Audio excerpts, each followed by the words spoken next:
Bienvenidos de nuevo a Negocios Televisión, bienvenidos de nuevo a repaso informativo de toda la actualidad, de todas las últimas horas y de las noticias del día, las noticias más importantes de hoy, con este fin de la tregua en el conflicto en Oriente Medio, con Israel, que está hablando de un nuevo plan en Gaza, también atacando a más de 200 objetivos en el día de hoy. El foco puesto también en la respuesta por parte de Irán en Estados Unidos, cada vez más presionado, y ojo, no solo por el conflicto que está teniendo lugar en Oriente Medio, sino también por la pandemia, que algunos piensan que se puede aproximar desde China. El foco puesto también en Rusia, que sigue ganando terreno, sigue mejorando sus posiciones, y en Zelensky, que el pobre pues está cada vez más desesperado, mientras que Estados Unidos encima ha retrasado los misiles de largo alcance hasta el próximo año. Enseguida les contamos todas estas noticias, pero empezamos poniendo el foco en Israel. Su ejército ha informado hoy de que después de expirar la tregua y reanudar las hostilidades, ha atacado unos 200 objetivos terroristas de Hamas en la Franja de Gaza, donde los bombardeos han matado a un centenar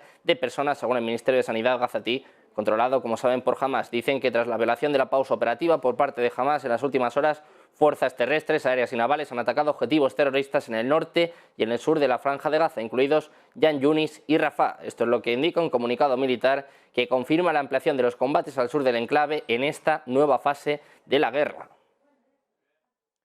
En esta nueva fase de la guerra, precisamente Israel tiene un nuevo plan. Ha informado a varios estados árabes de que quiere crear una zona colchón en el lado palestino de la frontera de Gaza para evitar futuros ataques. Es una de sus propuestas para el enclave después de que termine la guerra. Esto es lo que ha dicho Egipto y otras fuentes regionales, y lo que avanza en exclusiva la agencia Reuters. Según 3 fuentes regionales, Israel relaciona estos planes con sus vecinos Egipto y Jordania y con Emiratos Árabes Unidos, que normalizaron sus vínculos con Israel en 2020. Estas fuentes también señalan que Arabia Saudí, que no tiene vínculos con Israel y que detuvo un proceso de normalización mediado por Estados Unidos después de que estallara la guerra de Gaza el 7 de octubre, también había sido informada. Ojo, porque Israel tiene un nuevo plan y quiere crear una zona colchón en Gaza después de la guerra.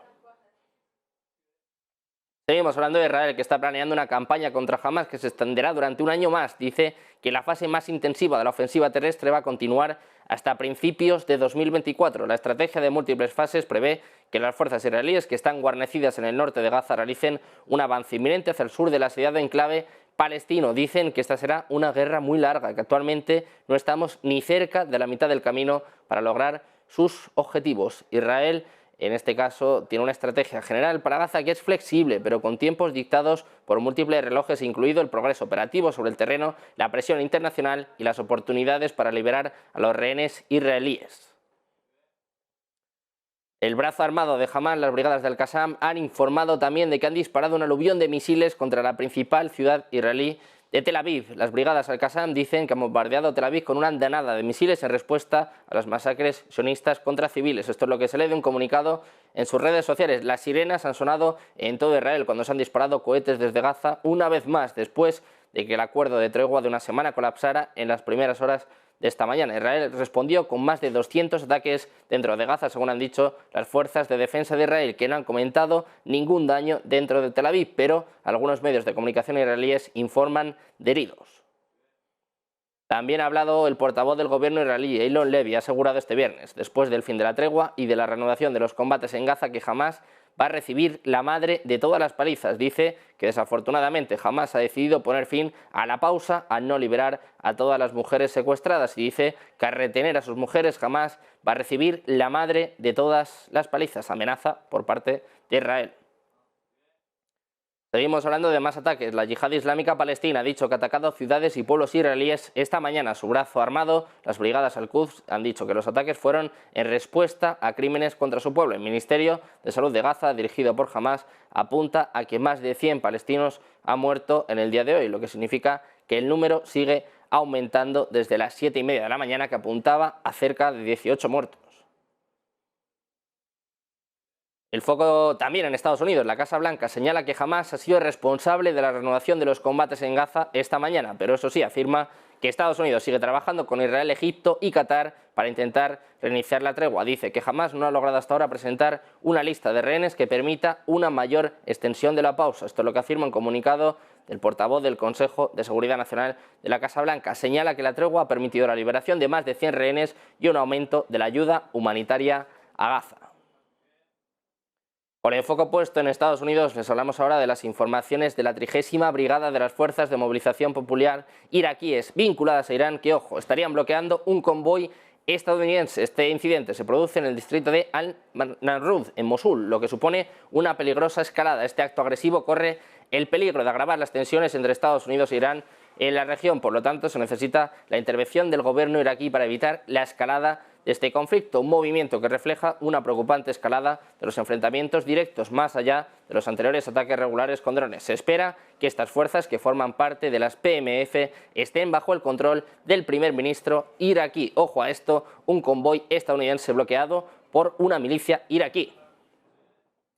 Más presión para Biden. Más allá del conflicto en Oriente Medio, 5 senadores republicanos encabezados por Marco Rubio han pedido este viernes a la administración del presidente Joe Biden que prohíba los viajes entre Estados Unidos y China después de un aumento en los casos de enfermedades respiratorias en China. Dicen que deben restringir inmediatamente los viajes entre Estados Unidos y China hasta que sepan más sobre los peligros que plantea esta nueva enfermedad. Esto es lo que dice la carta firmada por Rubio, el principal republicano en el Comité de Inteligencia del Senado. Los aumentos de casos se han convertido en un problema mundial después de que la semana pasada la Organización Mundial de la Salud pidiera más información a China, citando un informe sobre grupos de neumonía no diagnosticada en niños elaborado por el Programa de Monitoreo de Enfermedades Emergentes. Presión para Biden, le piden que cancele los viajes a China.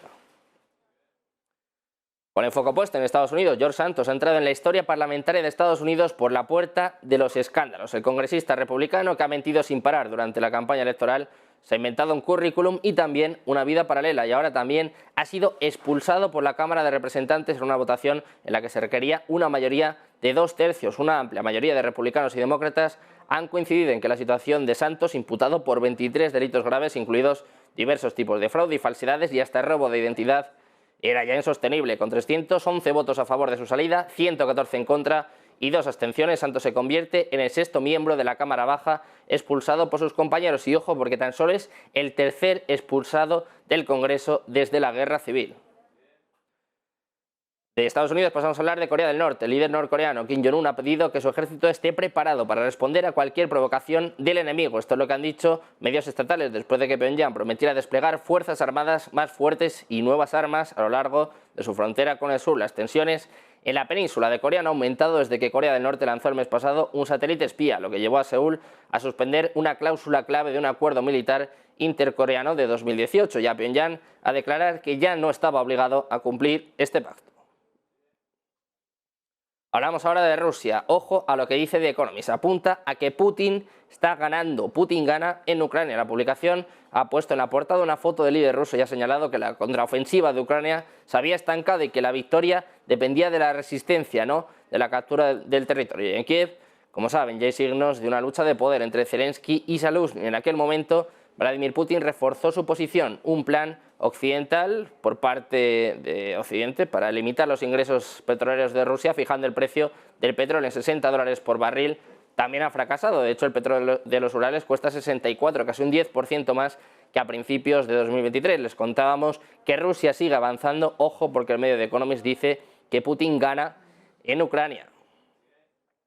Precisamente les contamos que Rusia está mejorando sus posiciones en todos los sectores del frente, donde habría ocasionado más de 125.000 bajas al ejército ucraniano. Esto es lo que ha dicho hoy el ministro de Defensa en una reunión con la plana mayor del ejército ruso. Dice que sus militares actúan de un modo profesional y decidido, ocupando posiciones más ventajosas y ampliando las zonas de control en todos los sectores del frente. Ha valorado positivamente la táctica rusa en el campo de batalla y ha afirmado que van a seguir llevando a cabo la defensa activa, incrementando el potencial combativo de las Fuerzas Armadas en base a las experiencias de la operación militar especial. El ministro ha indicado que durante medio año de la llamada contraofensiva el enemigo ha perdido más de 125.000 efectivos y 16.000 máquinas de combate.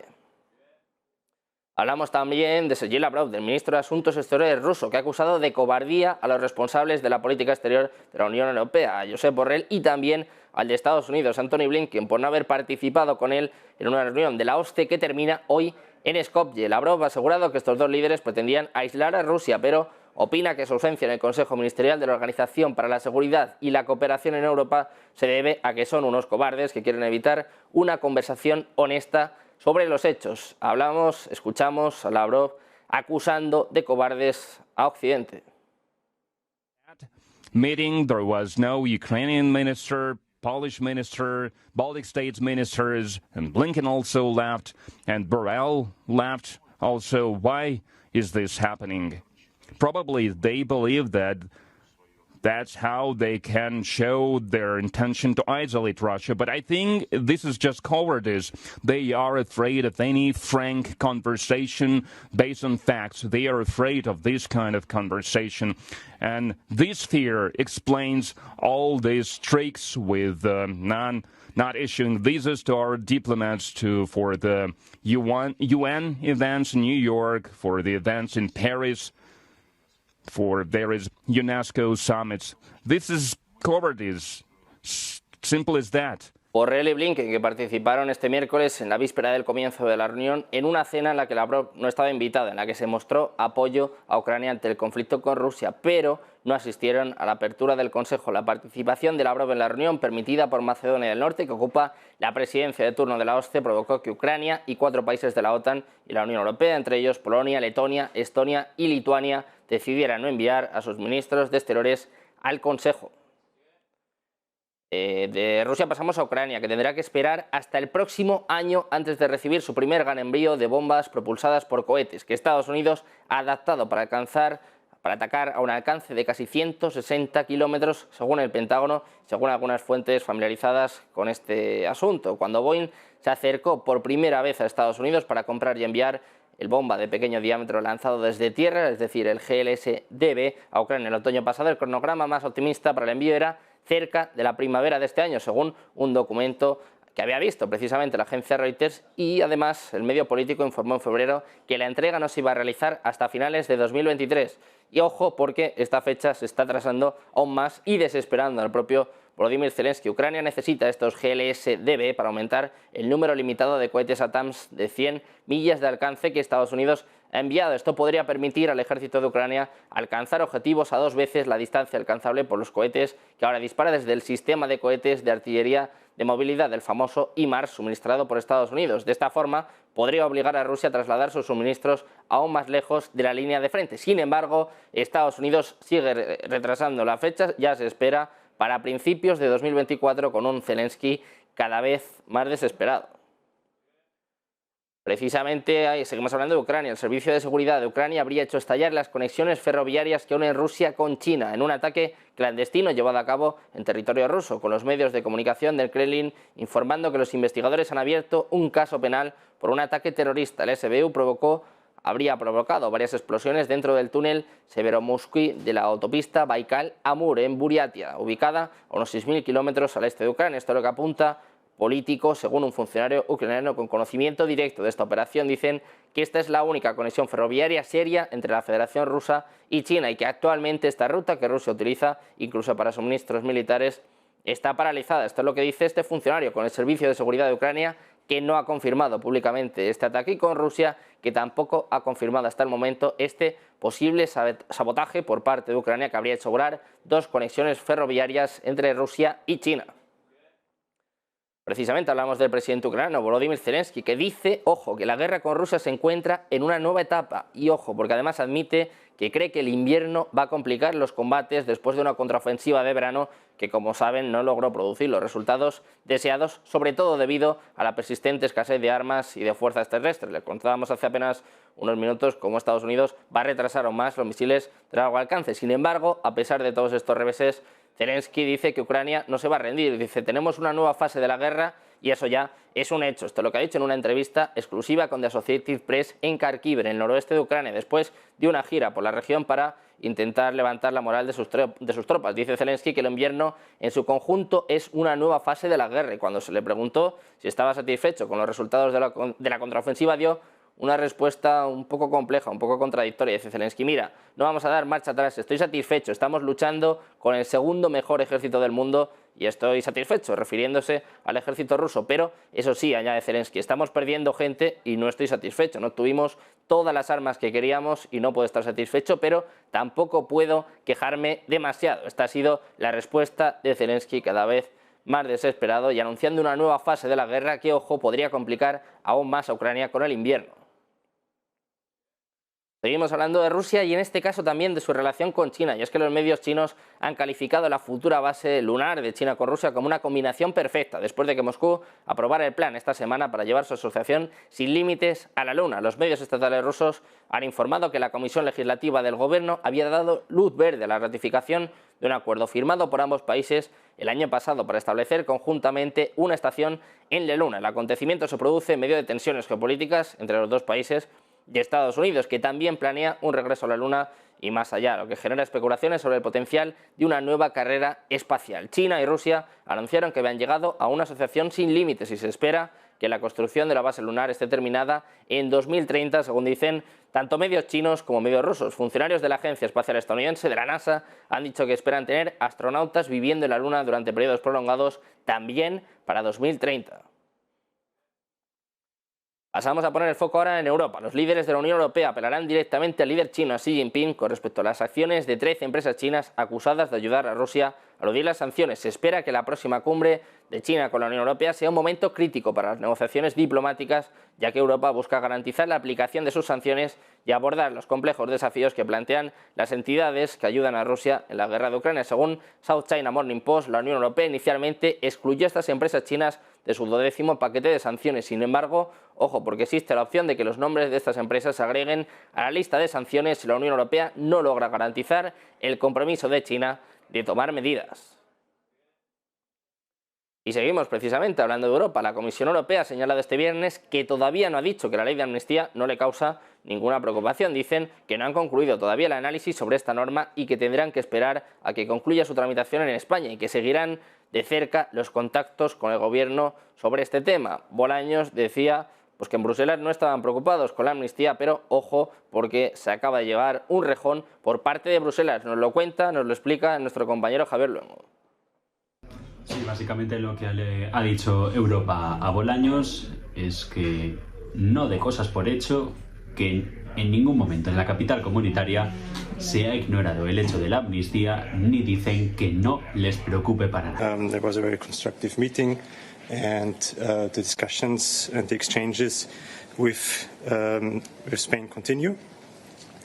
The commissioner in the meeting informed, of course, the minister that we have questions and that we want to continue the conversation with the Spanish authorities.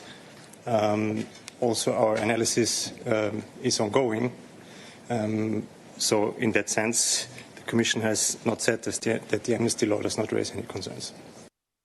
La realidad es que mientras el Ejecutivo Comunitario dice que no han dicho en ningún momento que no estén preocupados por la ley de amnistía, es verdad que el ministro de Justicia español sí que comentó a última hora de ayer, tras su reunión con el comisario Didier Reynders, que la situación era de cero preocupación en Bruselas. Bolaños ha sido preguntado hoy de nuevo sobre el asunto durante una visita a la jornada de puertas abiertas celebrada en el Congreso de los Diputados, y más que corregir tras el varapalo de Bruselas, lo que ha hecho ha sido reafirmarse en lo comentado. Dice que vuelve a decir lo que dijo ayer, que Europa no está preocupada en absoluto, que no hay ninguna preocupación por la situación del Estado de Derecho o la separación de poderes en España, aunque en esta ocasión, es verdad, no ha hecho ninguna referencia explícita a la ley de amnistía. Dice, lamenta haber pinchado el globo a la derecha y a los partidos de la derecha parlamentaria. No es el primer desencuentro, es verdad, entre el gobierno español y el comunitario a cuenta de esta ley de amnistía. Ya fue el 8 de noviembre,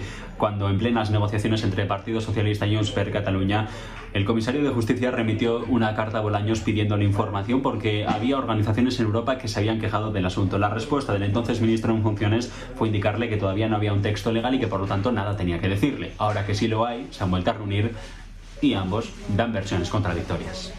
Pendientes de la actualidad nacional, como ven, también de todo lo que ocurre a nivel internacional, a nivel económico, a nivel geopolítico. Quédense porque vamos a seguir con la mejor programación, como siempre aquí en Negocios Televisión.